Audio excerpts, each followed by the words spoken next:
নমস্কাৰ বন্ধুসকল, knowledge hub চেনেললৈ আপোনালোকক পুনৰবাৰ স্বাগতম জনাইছোঁ। আৰু আজি আমি এই ভিডিঅ'ত আলোচনা কৰিম বৈদিক যুগৰ বিষয়ে। আমি অলৰেডি ইণ্ডাছ ভেলী চিভিলাইজেশ্যনৰ বিষয়ে আলোচনা কৰি গ'লোঁ।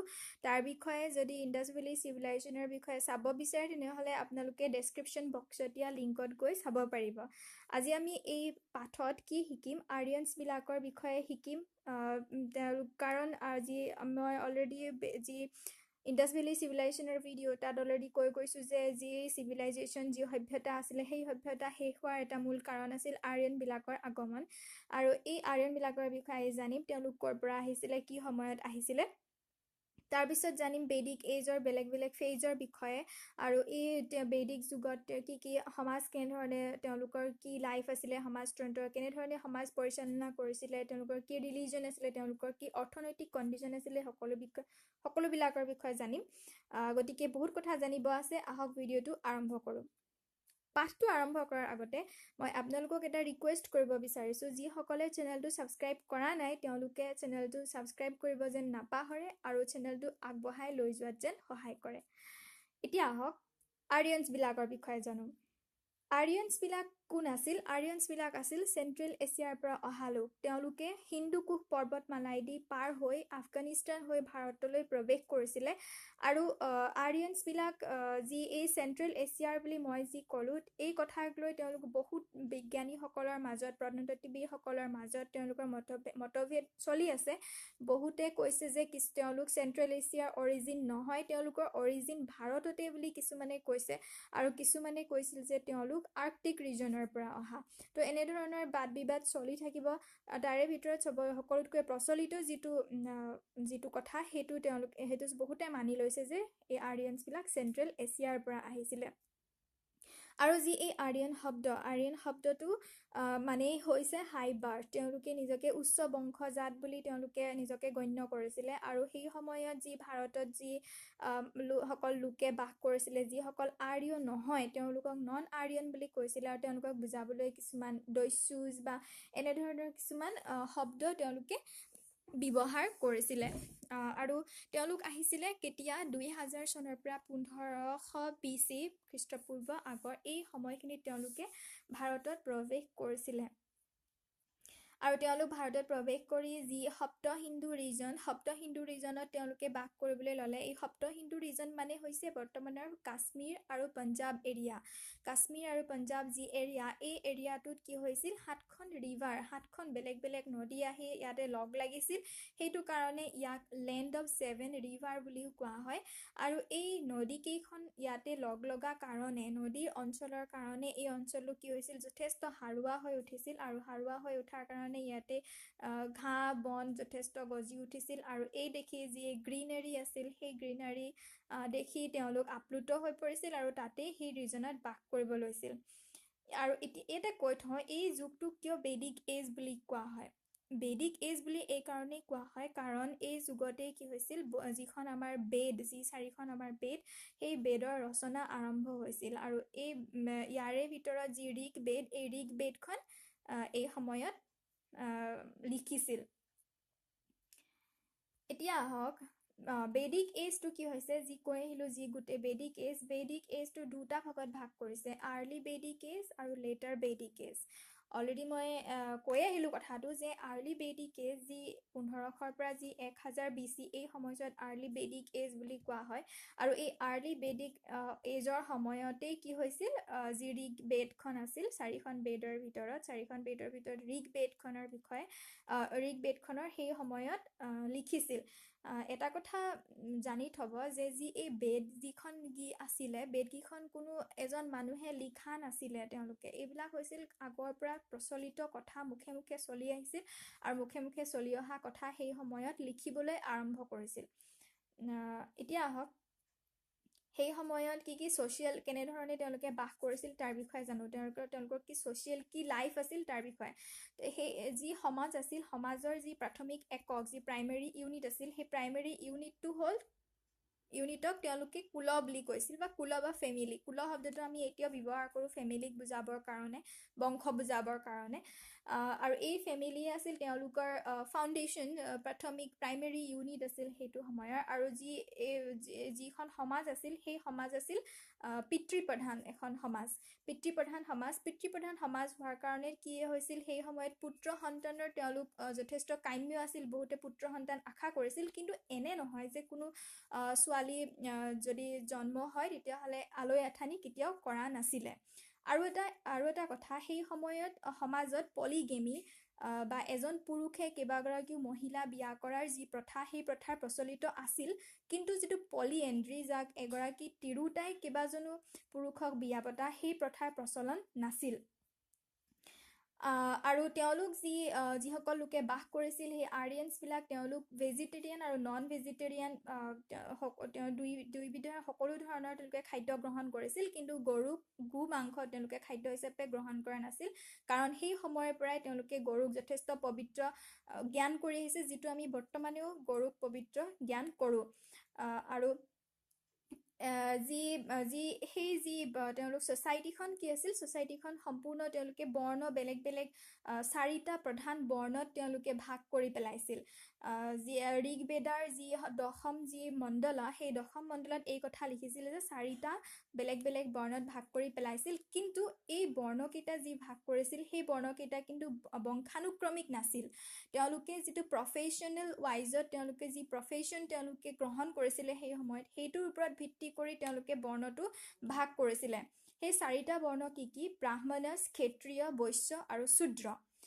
ব্ৰাহ্মণ যিবিলাকে পূজা পাতল কৰিছিলে সেই সময়ত, তেওঁলোকে ব্ৰাহ্মণত ৰাখিছিল, যি যুদ্ধ কৰিছিল বা যি শাসন কৰিছিল তেওঁলোকক ক্ষত্ৰিয়, আৰু যি বেপাৰ বাণিজ্য কৰিছিল, বেপাৰ বাণিজ্যৰ লগত জড়িত আছিল তেওঁলোক বৈশ্য, আৰু শূদ্ৰ হ'ল এই ওপৰ খাপৰ যিসকল জাত, তেওঁলোকৰ ঘৰত যি কাম কৰিছিল সেয়া আছে শূদ্ৰ। কিন্তু যিটো প্ৰফেশ্যনেল যিহেতু আছিল, বংশানুক্ৰমিক নাছিল, কেতিয়াবা দেখা যায় যে একেখন ঘৰতে কেইবাটাও বৰ্ণ দেখা পোৱা যায়। ধৰক কোনোবা দেউতাক যদি ব্ৰাহ্মণ আছিলে বা পূজা পাতল কৰিছিলে, যদি পুতেকে বেপাৰ বাণিজ্য কৰিবলৈ লয়, তেতিয়াহ'লে ব্ৰাহ্মণ, বৈশ্য এইকেইটা একেটা ফেমিলিতে কেতিয়াবা দেখা পোৱা গৈছিল, যিটো লাহে লাহে পিছত বংশানুক্ৰমিক হ'বলৈ আৰম্ভ কৰিলে। আৰু এটা মেইন ইম্পৰ্টেণ্ট, সেই সময়ত যি মহিলাৰ যি ষ্টেটাছ সমাজত, যি স্থান, সেইটো অতি উন্নত আছিলে। মহিলাক তেওঁলোকে যথেষ্ট প্ৰাধান্য দিছিলে, বেলেগ বেলেগ কামত তেওঁলোকে ভাগ ল'বলৈ আৰম্ভ কৰিছিলে। আৰু যি চাইল্ড মেৰেজ, যি সৰুতেই যি বিয়া দিয়া প্ৰথা, সেই প্ৰথা তেতিয়া প্ৰচলন নাছিলে, আৰু বিধৱা বিবাহৰ প্ৰচলন নাছিলে। বিধৱাসকলক কোনো আলৈ আথানি কৰা সেই সময়ত হোৱা নাছিলে। যিটো সময়ত পিছত লেটাৰ ভেদিক যেতিয়া এজ আহি গৈছে, সেই লেটাৰ ভেদিক এজৰ সময়ত কিন্তু এইখিনি যি মহিলাৰ যি স্থান, সেইটোৰ অতি পতন ঘটিছিলে, আৰু তেওঁলোকক বহুত বেলেগ বেলেগ কামৰ পৰা তেওঁলোক ভাগ ল'ব পৰা নাছিলে।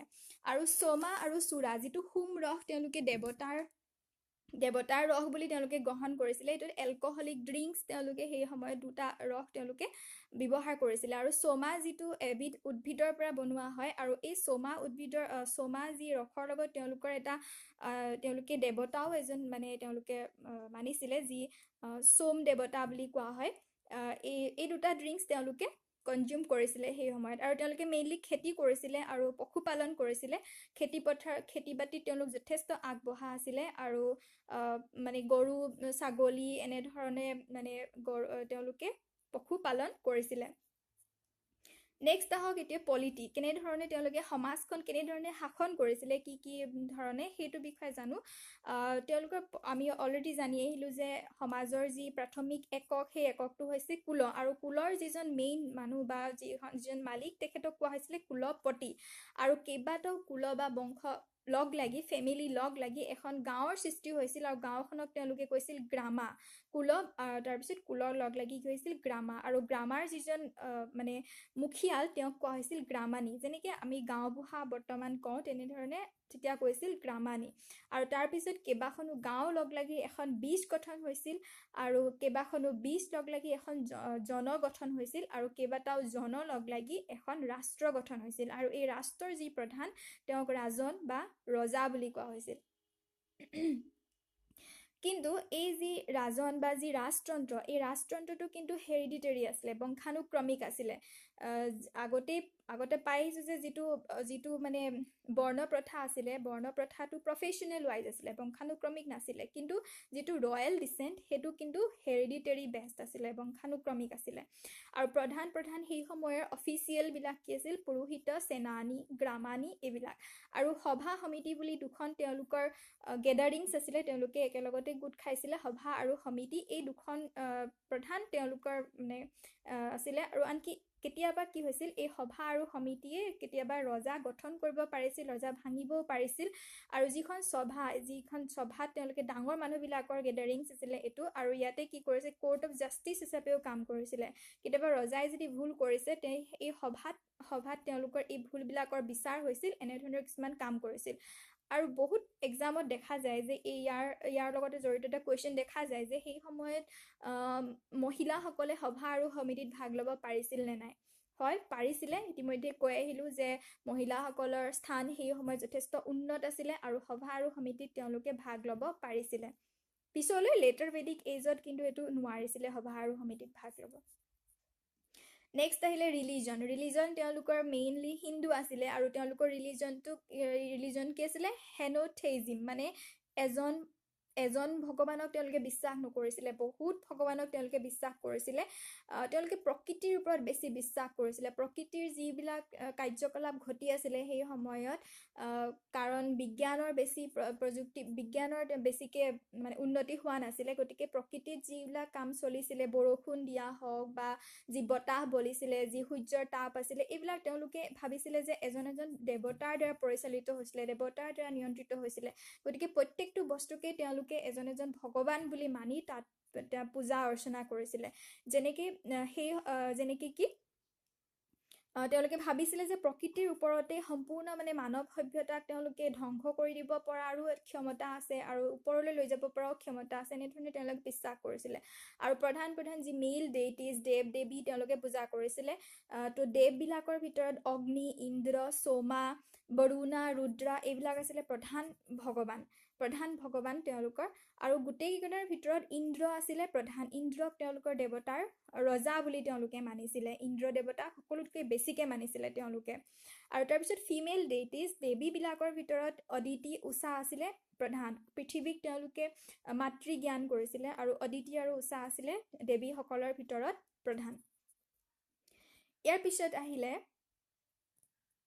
ইকনমি তেওঁলোকৰ অৰ্থনীতি কেনে আছিলে অৰ্থনীতি অলৰেডি কৈ আহিলোঁ তেওঁলোকে পশুপালন কৰিছিলে প্ৰথম যেতিয়া তেওঁলোক আহিছিলে তেওঁলোক বেছিভাগেই নমেডিক আছিলে মানে পশুপালন কৰিছিলে পশুপালনৰ লগত বেছি জড়িত আছিলে তাৰপিছত লাহে লাহে তেওঁলোকে এগ্ৰিকালচাৰেল এক্টিভিটিজবিলাক তেওঁলোকে লাহে লাহে কৰিব লাগিলে আৰু এগ্ৰিকালচাৰৰ ক্ষেত্ৰত তেওঁলোক ইমানেই পাকৈত হৈ গ'ল যে তেওঁলোকে এগ্ৰিকালচাৰৰ ক্ষেত্ৰত বহুত আগবাঢ়ি গ'ল আৰু যি নাঙল যুঁৱলি লৈ হাল বাবলৈ আৰম্ভ কৰিলে গৰু লৈ গৰু ব্যৱহাৰ কৰিব আৰম্ভ কৰিলে আৰু তেওঁলোকে ছিজনবিলাকৰ বিষয়ে জানিছিলে কোনটো ছিজনত কি খেতি কৰিবলৈ ভাল হ'ব কি খেতি এইবিলাক যেনেধৰণে 3টা ছিজন আছে সেই ছিজনবিলাক তেওঁলোকে মানে সেই সময়ত জানিছিলে গতিকে ইয়াৰ পৰা গম পাব তেওঁলোক কিমান এগ্ৰিকালচাৰৰ ক্ষেত্ৰত কিমান আগবঢ়া আছিলে সেই সময়ত কিন্তু তেওঁলোকৰ ট্ৰেড বহুত কম আছিলে বেপাৰ বাণিজ্য বহুত কম আছিলে কাৰণ তেওঁলোকৰ যিখিনি জৰুৰী প্ৰয়োজনীয় বস্তু সেই প্ৰয়োজনীয় বস্তুখিনি তেওঁলোকে নিজৰ লগতেই প্ৰস্তুত কৰি লৈছিলে আৰু তাৰ কাৰণে তেওঁলোকৰ বেছিকৈ বেপাৰ বাণিজ্য কৰাৰ কোনো দৰকাৰ হোৱা নাছিলে যদি তেওঁলোকৰ কিবা বেলেগ বস্তু দৰকাৰ হয় তাৰ কাৰণে তেওঁলোকে বিনিময় প্ৰথা কৰিছিলে আৰু বিনিময় প্ৰথা কৰোঁতে কি গৰুটো তেওঁলোকে মেইনলি কি কৰিছিলে মিডিয়া অফ এক্সচেঞ্জ হিচাপে বিনিময় প্ৰথাৰ মেইন মিডিয়া হিচাপে তেওঁলোকে ব্যৱহাৰ কৰিছিলে আৰু লগতে কিছুমান গ'ল্ড অৰ্নামেণ্টছ কিছুমান মানে সোণৰ কিছুমান ফিক্স ভেলু থকা কিছুমান সোণৰ মুদ্ৰা ব্যৱহাৰ কৰিছিলে মুদ্ৰা নহয় একচুৱেলি কইন বুলি ক'লে ভুল হ'ব কইনছ সেইটো সময়ত তেওঁলোকে জনা নাছিলে কিন্তু সেই যি গ'ল্ড অৰ্নামেণ্টছ ফিক্সড ভেলু থকা সেইটোক কি কৈছিলে নিক্সা আৰু কৃষ্ণ এই দুটা নাম আছিলে নিক্সা আৰু কৃষ্ণ এই দুটা বহুত ইম্পৰ্টেণ্ট হয় নিক্সা আৰু কৃষ্ণ এই দুটা তেওঁলোকে নাম দিছিলে সেই সময়ত প্ৰফেশ্যন চববিলাক প্ৰফেশ্যন পোৱা গৈছিলে carpenter smith weaver potter grinder of corn ইমানেই বেছি মানে কৰ্ণ ঘেঁহু পিহিবৰ কাৰণেও আনকি এটা প্ৰফেশ্যন সৃষ্টি হৈ গৈছিলে আৰু তেওঁলোক চাৰ্জাৰীৰ কাৰণে বহুত এক্সপাৰ্ট আছিলে তেওঁলোকে চাৰ্জাৰীত বহুত এক্সপাৰ্ট আছিলে আৰু বিশেষকৈ তেওঁলোকে কি মন্ত্ৰ বিশ্বাস কৰিছিলে স্পেলছ বহুত তেওঁলোকে বিশ্বাস কৰিছিলে লগতে কি চাৰিওফালে থকা যি মেডিচিনেল যি হাৰ্বছ আছিলে যি গছ লতিকা তাৰ পৰা তেওঁলোকে মেডিচিন ঔষধ চৌষধ তেওঁলোকে ব্যৱহাৰ কৰি এনেধৰণে তেওঁলোকৰ চিকিৎসা কৰিছিলে তো ইমানখিনি আমি জানিলোঁ বেদিক বেদিকৰ বিষয়ে বেদিক এজৰ বিষয়ে আৰ্লি বেদিক এজ আৰু ইয়াৰ পিছত আমি নেক্সট ভিডিঅ'ত আমি জানিম লেটাৰ বেদিক এজৰ বিষয়ে আৰু লগতে জানিম বেদিক লিটাৰেচাৰৰ বিষয়ে কি বেদিক লিটাৰেচাৰ যি আমাৰ বেদ আছিলে বেদ উপনিষদ আৰণ্যকাশ এই সকলোবিলাকনো কি তাৰ বিষয়ে জানিম তাৰ কাৰণে যদি আপোনালোকে এই ভিডিঅ'টো ভাল পাইছে তেনেহ'লে লাইক কমেণ্ট আৰু শ্বেয়াৰ কৰিব আৰু চেনেলটো ছাবস্ক্ৰাইব কৰিব নাপাহৰিব আৰু আপোনালোকে মোক মেইল কৰিব পাৰিব আৰু মেইল আইডিটো দিয়া হৈছে knowledgeofassam@yahoo.com আৰু ঠিক আছে আকৌ নেক্সট ভিডিঅ'ত লগ পাম নমস্কাৰ